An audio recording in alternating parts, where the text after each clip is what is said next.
Selamat siang, jumpa lagi dengan Denok Ayu Novel. Bagaimana kabar sobat semua? Sebelum kita mulai cerita ini, ayo kita subscribe, like, komen, share dan nyalakan loncengnya untuk mendapatkan notifikasi terbaru ketika Mimin mengupload video barunya. Menantu terbaik bab 187 bukan kecelakaan. Jika suatu kecelakaan dikatakan kecelakaan, maka 2 orang meninggal dalam waktu yang singkat, dan 2 orang telah meninggal kali ini. Saya khawatir kecelakaan tidak dapat lagi dijelaskan secara sederhana. Aku akan buru-buru. Lin Yu dengan cepat mengaku kepada Sue Qin, dan dia akan pergi keluar setelah mengenakan pakaiannya. Ada apa? Apa yang terjadi? Jiang Yan juga terbangun. Tidak apa-apa, pergilah tidur. Lin Yu melangkah perlahan dan menghiburnya dengan lembut, lalu perlahan mengambil pintu dan berjalan keluar dengan cepat. Setelah Lin Yu bergegas ke lokasi konstruksi, langit belum sepenuhnya cerah, dan ada sedikit kabut yang melayang-layang, membuat seluruh lokasi konstruksi diselimuti oleh suasana yang suram. Sue Qin dan Sun Dezu telah tiba, dan polisi juga telah tiba, membuat catatan untuk beberapa pekerja. Ada 2 mayat di samping lubang pondasi yang dalam, ditutupi dengan kain putih. Seorang pria berpenampilan forensik dengan jas putih, topeng dan sarung tangan putih menundukkan kepalanya dengan pena dan buru-buru mencatat sesuatu di folder. Lin Yu berjalan lurus ke arah kedua mayat itu. Dokter forensik itu buru-buru berhenti ketika melihatnya. Hei, apa yang kamu lakukan? Saya ingin melihat orang mati. Lin Yu menjelaskan dengan cepat, saya seorang dokter. Dokternya juga tidak baik. Menurut peraturan, kami tidak bisa membiarkan siapapun menyentuh almarhum untuk sementara waktu. Dokter forensik itu melambaikan tangannya dan memberi isyarat agar dia pergi. Biarkan dia melihat. Pada saat ini sebuah suara yang jelas datang, dan kemudian sosok yang lancang datang dengan cepat. Suening. Lin Yu sedikit terkejut saat melihat Wei Suening. Kenapa kamu di sini? Saya telah dipindahkan ke kantor cabang distrik baru. Wei Suening menjelaskan kepadanya, dan kemudian menyapa dokter forensik, terima kasih. Penjaganya sopan. Dokter forensik tidak menghentikannya lagi dan menjauh. Lin Yu berjalan ke kain putih dan tangannya sedikit stagnan, dan kemudian perlahan-lahan membuka kain putih dari tubuh almarhum, dan 2 tubuh berdarah yang hampir terjepit tiba-tiba muncul di depannya. Tiba-tiba ada rasa sakit di hati Lin Yu, dan segera menutup matanya dan memalingkan kepalanya. Dia tidak tahan melihatnya untuk kedua kalinya, dan perlahan menutupi kain putih itu. Apa yang terjadi pada mereka? Lin Yu bangkit dan menghela nafas, dan bertanya dengan suara rendah kepada Wei Suening. Saya baru saja membuat transkrip untuk kontraktor di lokasi konstruksi, mengatakan bahwa ketika derek sedang memindahkan pipa semen, batang baja dikait tiba-tiba putus, dan pipa semen jatuh dan menabrak mereka, Wei Suening menjelaskan. Lin Yu menghela nafas dan ingin terus mengajukan pertanyaan, tetapi tiba-tiba mendengar pertengkaran di dekatnya. Saya tidak mendengarkan penjelasan Anda. Saya sudah tegaskan berapa kali, keselamatan dulu, keselamatan dulu. Berapa lama waktu berlalu sebelum kecelakaan besar seperti itu terjadi lagi? Wajah Sue Qin pucat, dan dia menanyai Sun Dezu dengan marah. Kami juga tidak ingin, Tuan Sue, ini yang terjadi. 2 kecelakaan ini adalah yang pertama dalam sejarah konstruksi perusahaan kami selama beberapa dekade. Sun Dezu menjelaskan, dan kami baru mengganti batang baja pada pengait beberapa hari yang lalu. Daya dukung bebannya bisa mencapai 20 ton, dan pipa semennya hanya 3 atau 4 ton. Bagaimana bisa putus? Seperti yang dikatakan Sun Dezu, dia menamparkan telapak tangan kirinya dengan tangan kanannya, ekspresinya di wajahnya penuh kebencian dan cemas. Saat pertama kali menerima telepon, dia ingin mati. Kecelakaan baru saja diatasi, dan kemudian terjadilah kecelakaan besar. Dia, manajer umum, seharusnya tidak ingin melakukannya. Perusahaan mereka harus terkelupas. Saya tidak peduli, bagaimanapun, ini adalah tanggung jawab perusahaan Anda. Dalam kasus penangguhan, saya juga harus menanggung kerugian Anda. Sue Qin berkata dengan marah. Tuan Sue, jangan khawatir. Lin Yu berteriak kepada Sue Qin, berjalan cepat, dan bertanya pada Sun Dezu, Tuan Sun, apakah Anda yakin tidak ada masalah dengan batang baja di derek? Tidak masalah, pasti tidak masalah. Hanya 2 hari setelah perubahan, saya tidak percaya dan menemukan seseorang untuk memeriksanya, periksa saja. Jika ada masalah, kamu potong kepalaku. Sun Dezu mengertakkan gigi dan memotong jalan kereta api. Setelah kecelakaan terakhir, dia belajar pelajarannya dan menghabiskan banyak uang. Untuk harga, saya memeriksa semua peralatan dan memperbaruinya lagi, tetapi saya tidak menyangka itu kecelakaan. Begitu dia selesai berbicara, sekelompok pekerja tiba-tiba berkumpul, dan pemimpin Zhang berkata dengan pengecut, Sun. Bos Sun, kita berdiskusi dan memutuskan untuk tidak melakukan pekerjaanmu. Kenapa? Ekspresi Sun Dezu berubah dan dia segera menjadi cemas. Kenapa? Jika kita terus melakukan ini, kita akan mati. Seorang pemuda berteriak lebih dulu. Ya, tidak ada gunanya mendapatkan uang untuk mengejar hidup Anda. 3 orang telah meninggal dalam setengah bulan terakhir. Situs konstruksi ini telah menetapkan sekte jahat dan tidak dapat lagi melakukannya. Ya, siapa yang tahu jika yang berikutnya adalah giliran kita. Berhenti, selesaikan uangnya. Sekelompok pekerja menjadi lebih bersemangat ketika mereka berbicara, berteriak-teriak untuk keluar dan keluar. Ketika Sun Dezu mendengar sekelompok pekerja akan pergi, dia panik, dengan keringat dingin di dahinya, buru-buru melambai ke arah mereka, dan berkata dengan lantang, pekerja, rekan kerja, jangan bersemangat, ini kebetulan. Ada kecelakaan, jangan khawatir, kami akan lebih memperhatikan tindakan pencegahan keamanan di masa depan, dan kami pasti akan melindungi keselamatan semua orang. Selama semua orang tetap tinggal, upah akan dinaikkan 5 yuan per jam. Jika Anda menambahkan $10, kami tidak akan melakukannya. Kami tidak dapat meminta uang dan mati. Ya, jangan bicara omong kosong, selesaikan uangnya, kami tidak melakukannya. Lupakan saja, toh aku sudah tidak bekerja selama beberapa hari, aku tidak butuh uang, dan aku akan pergi. Ya, saya tidak butuh uang ini, ayo pergi.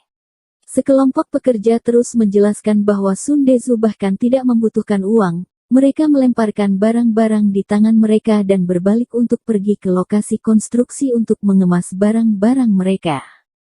Sun Dezu tiba-tiba panik ketika melihatnya, jika orang ini pergi, dia tidak akan bisa merekrut begitu banyak orang berpengalaman untuk sementara waktu, dan begitu reputasinya menyebar, tidak ada yang mau datang. Jadi dia bergegas dan menyeret para pekerja sambil dengan penuh semangat berkata, pekerja, dengarkan aku, rekan kerja, aku pasti tidak bisa memperlakukanmu dengan buruk. Sue Qin sangat cemas ketika melihatnya. Saat lubang pondasi digali, para pekerja harus mengambil dan menunggu sampai kecelakaan ditangani sebelum menemukan perusahaan untuk diambil alih lagi. Berapa banyak waktu yang terbuang. Tunggu sebentar. Pada saat ini, Lin Yu berteriak dengan suara yang dalam, tidak keras tetapi sangat tajam. Sekelompok pekerja tidak bisa membantu tetapi gemetar, dan tidak bisa tidak berhenti dan melihat sekeliling dengan rasa ingin tahu. Saya tidak berani menjamin kepada Anda bahwa tidak akan ada lagi kecelakaan, tetapi saya dapat menjamin kepada Anda bahwa jika ada orang lain yang mengalami kecelakaan, perusahaan kami akan memberi Anda kompensasi yang sangat besar. Siapapun yang cacat parah akibat kecelakaan selama masa konstruksi akan dibayar 510.000. Jika kamu mati, kamu akan membayar 10 juta. Ya Tuhan, sangat banyak. Kata-kata Lin Yu menyebabkan 1000 gelombang-gelombang dengan satu batu, dan sekelompok pekerja tiba-tiba mendidih, berdebat. Kesepakatan yang bagus, bahkan jika terjadi sesuatu, keluarga tidak akan mengkhawatirkannya. Ya, Begitu banyak uang yang sepadan bahkan jika kamu mati. Aku tidak peduli denganmu, aku tetap melakukannya. Saya juga. Anda harus tahu bahwa jika seseorang meninggal di lokasi konstruksi, dia akan kehilangan 700.000 hingga 800.000 yuan. Lin Yu menjanjikan mereka begitu banyak kompensasi sekaligus, bahkan jika risikonya besar, mereka bersedia melakukannya. Apa yang disebut kekurangan uang yang mengerikan hanya karena tidak ada cukup uang? Apakah dihitung jika Anda menambahkan 5 yuan untuk jam itu? Seseorang di antara kerumunan bertanya dengan tenggorokan. Lupakan. Sun Dezu segera setuju, menyeka keringat dari wajahnya, dan menghela nafas lega. Lin Yu mampu membayar begitu banyak uang. Pekerjaan apa yang menjadi biayanya? Selama orang-orang tidak diganggu dan para pekerja tidak mogok, semuanya baik-baik saja. Mudah untuk dikatakan. Sue Qin juga menghela nafas lega, dan menatap Lin Yu dengan kekaguman pada saat kritis, dia masih gesit, dan beberapa kata menenangkan hati orang. Tapi sebelum mereka sempat bergembira, 3 mobil bertuliskan, Administrasi Pengawasan Produksi Keselamatan, diparkir di samping lokasi konstruksi, lalu beberapa pria berseragam biru muda berlengan setengah turun dan berjalan cepat ke sini. Siapa di antara kalian yang bertanggung jawab di sini? Tanya seorang pria berwajah bulat di depan. Saya. Begitu Sun Dezu melihat bahwa orang-orang ini berkepala besar, dia bergegas memberikan rokok kepada mereka dengan hormat dan membuatnya senang. Saya Sun Dezu, manajer umum perusahaan konstruksi Ping An. Presiden kami dan pimpinan Anda adalah teman. Pria berwajah bulat itu melambaikan tangannya dan berkata dengan dingin, tidak mudah menyebut siapapun. Kami bertindak sesuai hukum. Konstruksi aman Anda benar-benar menodai nama ini. 2 kecelakaan besar telah terjadi dalam waktu sesingkat itu, jadi saya meminta Anda untuk hentikan semua operasi segera dan hentikan pekerjaan tanpa batas waktu untuk perbaikan. Tidak, tanpa batas waktu. Tubuh Sun Dezu bergetar, wajahnya langsung pucat, dan dia buru-buru membuatnya senang. Bos, mari kita akomodasikan. Akomodasi. Tidak masalah apakah kamu menangkapnya atau tidak. Sebentar lagi, staf kami akan melakukan pemeriksaan menyeluruh atas keamanan lokasi konstruksi kamu. Tolong kerjasama. Pria berwajah bulat itu berkata dengan dingin. Jiarong, apa yang harus aku lakukan sekarang? Sue Qin meraih tangan Lin Yu dan berkata dengan cemas, apakah kamu ingin mencari sekretaris Xie? Tidak ada gunanya menemukan sekretaris Xie. Jika insiden sebesar itu terjadi, Anda harus dimintai pertanggungjawaban. Lin Yu menggelengkan kepalanya dan menghela nafas, tapi tidak masalah, kita bisa memanfaatkan waktu ini untuk mencari tahu penyebab kecelakaan itu. Penyebab kecelakaan sudah jelas. Struktur peralatan dan perangkat yang buruk serta kekuatan material yang tidak mencukupi adalah alasan utama kecelakaan itu, jelas Wei Suening. Tidak, ini mungkin jauh lebih rumit dari yang kamu pikirkan. Lin Yu melirik Wei Suening, matanya tiba-tiba jauh di dalam laut. Hahaha. Di klub kesehatan Sang Liu Hui, ledakan tawa hangat datang dari kamar pribadi. 4 orang duduk mengelilingi meja teh dengan wajah riang, 2 di antaranya adalah paman dan keponakan Zhao Wuye dan Zhao Dongjun, yang lainnya adalah Xuan Qingzi, dan yang lainnya adalah pria berusia sekitar 50 tahun. Janggut panjang yang mencapai dada, matanya seperti 2 mata tikus, kecil tapi cerah. Saudaraku, tinggi. Haha, 3 orang meninggal dalam lebih dari setengah bulan. Kali ini dia cukup bagi He Jiarong untuk minum panci. Xuan Qingzi mengacungkan jempol ke mata tikus itu dengan bangga. Juga bangun gedung, bangun kotoran. Mata tikus adalah saudaranya, Xuan Zhen. Masternya benar-benar luar biasa. Grandmaster Xuan Qingzi tidak bisa mendapatkan banyak tawar-menawar dari He Jiarong. Aku tidak berharap kamu membunuh roh He Jiarong segera setelah kamu menembaknya. Dan itu juga membuat anak ini dalam kegelapan.